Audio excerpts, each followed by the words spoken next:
Hello बच्चों, आज हम इंग्लिश ग्रामर का एक इम्पॉर्टेंट टॉपिक पढ़ेंगे, सब्जेक्ट वर्ब एग्रीमेंट, जिसे सब्जेक्ट वर्ब कॉनकॉर्ड भी कहते हैं।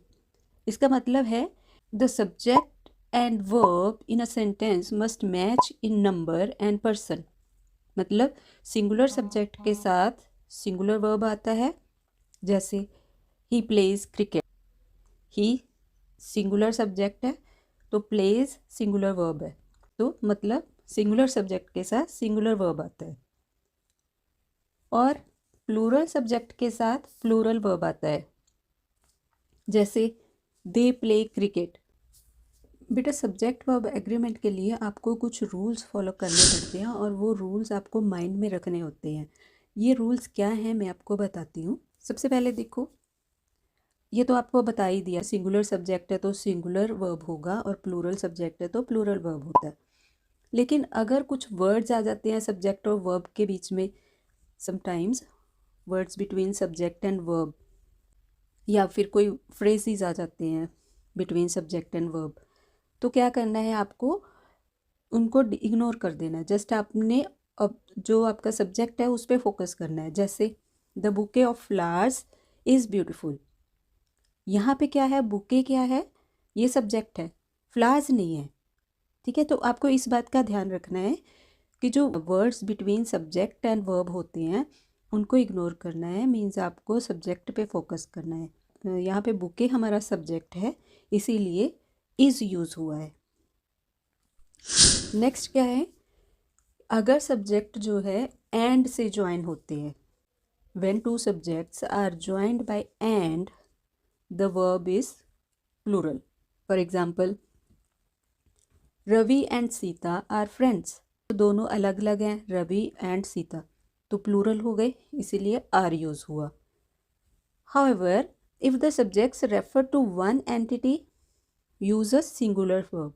अब वन एंटिटी कैसे हो सकती है, दो चीज़ें होती हैं बेटा। जैसे देखो, bread and butter is my favourite breakfast. Bread and butter ये एक एंटिटी माने जाते हैं। जैसे हम कह दें rajma and rice is my favourite food, तो राजमा एंड राइस इज़ हो गया, वो सिंगुलर है, तो इस बात का भी ध्यान रखना है। एंड से ज्वाइन होने वाले जो सब्जेक्ट्स हैं वो एक एंटिटी तो नहीं है, अगर नहीं है तो प्लूरल, नहीं तो सिंगुलर। नेक्स्ट क्या है, when each or every comes before the subject, then we use a singular verb. जैसे every student in the class respects the teacher. every का मतलब एक एक स्टूडेंट। ठीक है, तो इसमें भी जहाँ पे भी each और every यूज हुआ है वहाँ पे सिंगुलर वर्ब ही यूज करना है। Subjects joined by or nor. Verb किसको अग्री करेगा, नियरेस्ट सब्जेक्ट को। जैसे मैं समझाती हूँ आपको, neither the teacher nor the students are present. अब यहाँ पे देखो, स्टूडेंट्स को कंसिडर करना है आपने। ठीक है, जो वर्ब के पास वाला है उसका आपने देखना है सिंगुलर है या प्लूरल है। Neither the teacher nor the students are present, neither the students nor the teacher is present. अब इसके वर्ब के नियरेस्ट कौन सा सब्जेक्ट है, टीचर है, जो कि सिंगुलर है, इसीलिए हमने इज यूज किया। व्हेन सब्जेक्ट इज आई और यू, जब कहीं पे भी आई और यू होता है ना सब्जेक्ट, आई के साथ हमेशा एम या फिर हैव यूज होता है। With you always use plural verb. जैसे I am a student, I have a black dress, you are intelligent. ठीक है, तो इस तरह से यूज़ करना है। नेक्स्ट एक होता है बॉट फॉर्मूला, होता है BOT। बी से बॉडी, ओ से वन, टी से थिंग। तो अगर ये बॉट फॉर्मूला के अकॉर्डिंग अगर कोई भी वर्ड्स होते हैं, जैसे everybody, nobody, everything, anything, anyone, someone, तो जिसके एंड में बॉडी, वन या थिंग लगा रहता है, तो हमेशा उनके साथ आपने सिंगुलर वर्ब यूज़ करना है। जैसे एवरीवन वांट्स सक्सेस, एवरीवन के साथ वांट्स यूज़ हुआ, ठीक है, singular. One of plus plural noun, अगर कहीं पे वन ऑफ लगा हो और उसके साथ प्लूरल नाउन हो तो भी सिंगुलर वर्ब यूज़ होना है। जैसे one of the students is reading, एक की बात हो रही है।